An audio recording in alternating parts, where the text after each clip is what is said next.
अस्सलाम वालेकुम एवरीवन। उम्मीद करती हूँ आप तमाम लोग बिल्कुल खैरियत से होंगे।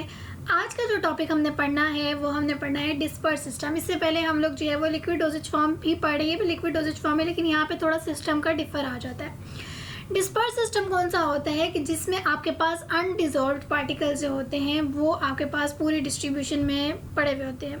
क्या मतलब हुआ इस बात का? ये आपके पास एक फार्मूलेशन है, यानी कोई भी मेडिसिन है, ठीक है। इसके अंदर आपके पास व्हीकल है। व्हीकल का आपको बहुत डिटेल में पहले जो है पढ़ चुके हैं।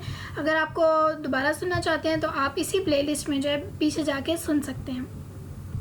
इस तरीके से जो है वो इसके अंदर कुछ पार्टिकल्स पड़े होते हैं जिनको आप क्या कहते हैं कि वो आपके पास डिज़ोल्व नहीं हुए हुए होते इसके अंदर, ठीक है।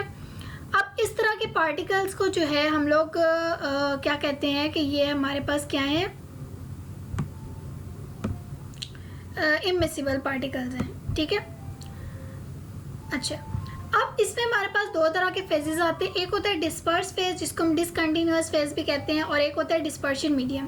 अब डिस्पर्स फेज कौन सा होता है, डिस्पर्शन मीडियम कौन सा होता है? तो जब हम बात करते हैं डिस्पर्स फेज की, तो डिस्पर्स फेज वो वाला पार्ट होता है जो तो सब्सटेंस आपने डिस्ट्रीब्यूट किया हुआ है। जिस तरह अब ये वाइट वाला जो आपको नजर आ रहा है ना, इसमें ये आपके पास डिस्पर्स फेज है, और ये जो बाकी सारा व्हीकल नजर आ रहा है कंटिन्यूअस फेज, जिसके अंदर वो पूरा डिसॉल्व हुआ हुआ है, उसको हम कहते हैं डिस्पर्शन मीडियम। एक बात और भी हम आपको मैं कह सकती हूँ, व्हीकल को, ये जो पार्ट आपके पास ज़्यादा अमाउंट में होगा उसको आप कहेंगे डिस्पर्शन मीडियम, और जो कम अमाउंट में होगा उसको आप कहेंगे डिस्पर्स फेज। तो इस तरीके से ये दोनों मिलके जो है हमारे पास एक डिस्पर्स सिस्टम या डिस्पर्शन एक बना देते हैं। अब जब हम बात करते हैं डिस्पर्स फेज की, तो हमारे पास बहुत सी डोजेज फॉर्म्स आ जाती हैं। जैसे कि सबसे पहली जो हमारे पास आती है उसको हम कहते हैं इमल्जेंस, ठीक है। इमल्जेंस आ जाते हैं, एरोसोल्स वगैरह आ जाते हैं, जिसमें गैसेस के साथ आपने कोलैब करना होता है। अब अगर हम बात करें पार्टिकल साइज़ की, तो पार्टिकल साइज़ जो होते हैं वो आपके पास वेरी कर रहे होते हैं। कोलाइडल डिस्पर्शन में पार्टिकल साइज़ होता है वो 1 नैनोमीटर से 0.5 माइक्रोन मीटर।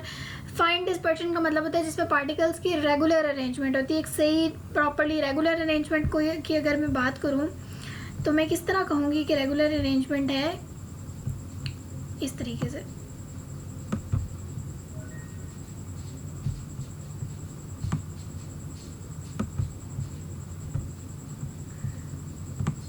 ये एक पार्टिकल,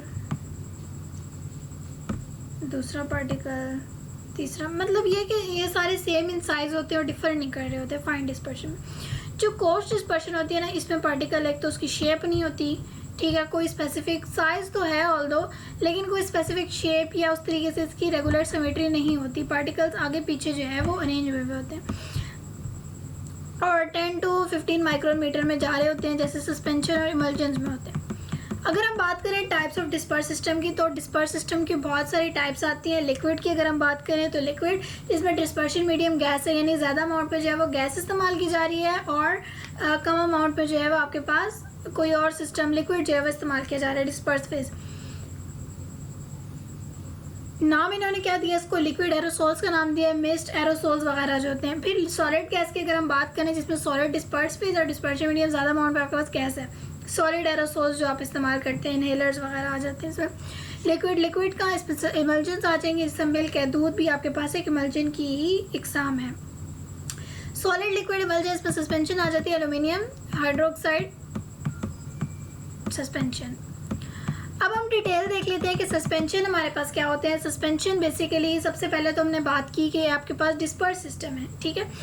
इसमें क्या होता है कि जो आपके पास ड्रग के पार्टिकल्स होते हैं वो फाइनली डिवाइडेड होते हैं। फाइनली डिवाइडेड में पहले भी बता चुकी हूँ कि इनकी रेगुलर सिमेट्री होती है, एक रेगुलर अरेंजमेंट के थ्रू वो जो है वो डिस्ट्रीब्यूट हुए होते हैं अपने व्हीकल के अंदर, ताकि एक स्पेसिफिक डिग्री ऑफ सोलबिलिटी को वो अचीव कर सके, एक स्पेसिफिक जगह पे जाके अपना जो भी फंक्शन है वो परफॉर्म कर सकें और एक स्टेबिलिटी को अचीव कर सकें। ये आपके पास जो है वो बाईफेजिक सिस्टम होता है, जैसे कि ये देखिए यहाँ पर भी मेंशन है, ठीक है। बाईफेजिक का मतलब होता है दो फेजेस, क्योंकि देखिए जब हम सिरप की बात कर रहे थे हमने कहा था वो सिंगल फेज बना देते हैं, मतलब आपके पास जितने भी व्हीकल थे और जितने भी सॉल्यूट सब्सटेंसेस थे वो मिलके वो एक ही फेज बना देते हैं। लेकिन यहाँ पे थोड़ा डिफरेंस होता है। यहाँ पे क्या डिफरेंस होता है कि यहाँ पे ये जो है वो इसको बाईफेजिक बना देते हैं। अब बाईफेजिक से क्या मुराद है कि उसको दो फेजेस में जो है वो कन्वर्ट करवा देते हैं, या ये जो है वो दो फेजेस में एग्जिस्ट कर रहा होता है, ठीक है। कौन कौन से फेज, एक डिसकंटिन्यूअस फेज है और एक कंटिन्यूअस फेज है। और पार्टिकल साइज होता है वो 10 to 15 माइक्रोमीटर तक जा रहा होता है। सस्पेंशन जो होते हैं वो आप ओरली ले सकते हैं, टॉपिकल मतलब स्किन के ऊपर आपने अप्लाई करना है, ऑप्थेल्मिक प्रिपरेशन, और टॉपिकल में इसमें खासतौर पे ऑप्थेल्मिक सस्पेंशन आ जाती है जो आंखों में इस्तेमाल करते हैं। मैंने आपको पहले भी बताया था जितनी भी ऑप्थेल्मिक प्रिपरेशन होती हैं या जो पेरेंटल प्रिपरेशन होती हैं उनको हमेशा स्टीराइल बनाया जाता है, बैक्टीरिया या पायरोजन फ्री होते हैं वो। पेरेंटल यूज़ यानी इंजेक्टेबल्स की फॉर्म है, ये देखें आपको जैसा ये नज़र आ रहे हैं इंजेक्शन, फ्लोरोमेथालोन एसीटेट ऑप्थेल्मिक सस्पेंशन हो गई, ठीक है, काल्पोल हो गया। तो ये इस तरीके से आपके पास जो होती है वो सस्पेंशन एग्जिस्ट कर रही होती है। अब अगर हम देखें आगे गुड क्वालिटीज़ ऑफ सस्पेंशन के, एक सस्पेंशन आप बना रहे हैं तो उसकी गुड क्वालिटीज़ क्या होंगी।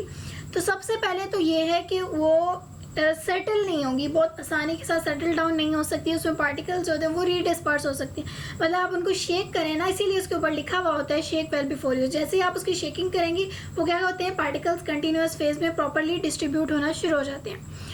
फिर इसके अलावा इसमें कोई हार्ड केक की फॉर्मेशन नहीं होती, ऐसा नहीं है कि पार्टिकल्स बैठ के कोई हार्ड केक बना लें। ये गुड सस्पेंशन की मैं बात करें, गुड सस्पेंशन को ऐसा होना चाहिए, ऑल्दो वो बना लेते हैं केक की फॉर्मेशन या इस तरह की चीज़ें हो जाती हैं उसके अंदर, लेकिन मैं गुड सस्पेंशन की बात कर रही हूँ, गुड सस्पेंशन में ऐसा नहीं होना चाहिए।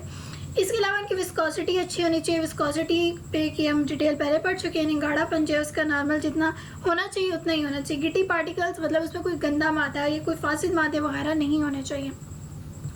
पार्टिकल साइज जितना रिक्वायर है उतना ही उसके अंदर होना चाहिए। अब आती है टाइप्स ऑफ सस्पेंशन, ये प्रिपरेशन की बेस पे है कि किस तरीके से आप बना रहे हैं। दो तरह की प्रिपरेशन आएंगी, पहली आती है एक्सटेम्पोर प्रिपरेशन। एक्सटेम्पोर उसको कहते हैं जो आपने उसी टाइम बना के देनी होती है, ठीक है।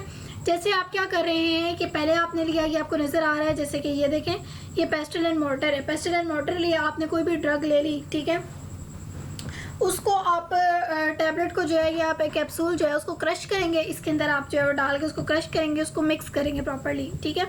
उसके बाद क्या करेंगे, आप अपना व्हीकल ऐड कर देंगे और वॉल्यूम मेकअप कर लेंगे। वॉल्यूम मेकअप जो है वो इंशाल्लाह आगे लेक्चर्स में मैं आपको सिखाऊंगी कि किस तरीके से हमने जो है वो वॉल्यूम मेकअप करना होता है, ठीक है। तो इस तरीके से आप एसिड को जो है उसी टाइम बना के दे देते हैं। और ये एक्सटेम्पोरेरी प्रिपरेशन जो होती है इनको ज़्यादा देर के लिए स्टोर नहीं कर सकती क्योंकि ख़राब हो जाती है, उसी टाइम बनाई ऑब्वियसली ख़राब भी जल्दी होंगी, तो आप फ़ौरन से लेके जो है इसको डिस्कार्ड कर सकते हैं।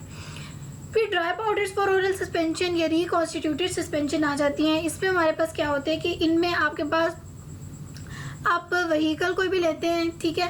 अब ये आप ओरल सस्पेंशन यानी आपने मुंह के ज़रिए से लेनी है, तो आपने इसी तरीके से प्रिपेयर करनी है कि आप कोई भी पाउडर या ग्रेन्यूल्स ले रहे हैं, उसको आप पानी के अंदर मिक्स कर रहे हैं और मिक्स करके जो है वो बाकी जितने भी आपके फॉर्मुलेटिंग कंपोनेंट्स होते हैं वो डाल के तो एडिक्वेट चेकिंग कर लेते हैं और फिर आप इसको प्रिपेयर करवा लेते हैं। जैसे इसमें रिकॉन्स्टिट्यूटेड सस्पेंशन में टेट्रासाइक्लिन सस्पेंशन है, बेरियम सल्फेट है, ठीक है। इसी तरीके से और बहुत सारी आपके पास जो होती हैं वो सस्पेंशन आ जाती है। अब पैकेजिंग एंड स्टोरेज की जब हम बात करें तो एक तो मैंने आपको बता दिया कि जब हम इसकी पैकेजिंग या स्टोरेज करते हैं तो इसके ऊपर आपने मेंशन करना होता है बड़ा बड़ा करके कि शेक वेल बिफोर यूज़, ठीक है, क्योंकि इसके अंदर पार्टिकल्स जो होते हैं ना वो डिस्पर्स हुए होते हैं। अब उन डिस्पर्स पार्टिकल को आपने रीडिस्पर्स करना होता है, मतलब उसको प्रॉपर्ली जो है वो डिस्ट्रीब्यूट करना होता है थ्रू आउट द व्हीकल, तो इसके लिए ज़रूरी है कि आप उसको शेक करें, ठीक है। फिर उसका आपने जो पैकेजिंग करनी होती है वो इस तरीके से करनी होती है कि आसानी से खुल जाए, इतना एयर टाइट करना होता है। इसके अलावा आपने उसको जो है वो हीट रेजिस्टेंट बनाना होता है। फिर आपने उसको स्टोरेज की जो है वो अच्छी कंडीशन जो है वो प्रोवाइड करनी होती है ताकि वो अच्छी जगह पे स्टोर हो सके।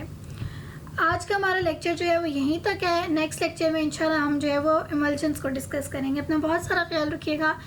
Thank you so much. अस्सलाम वालेकुम।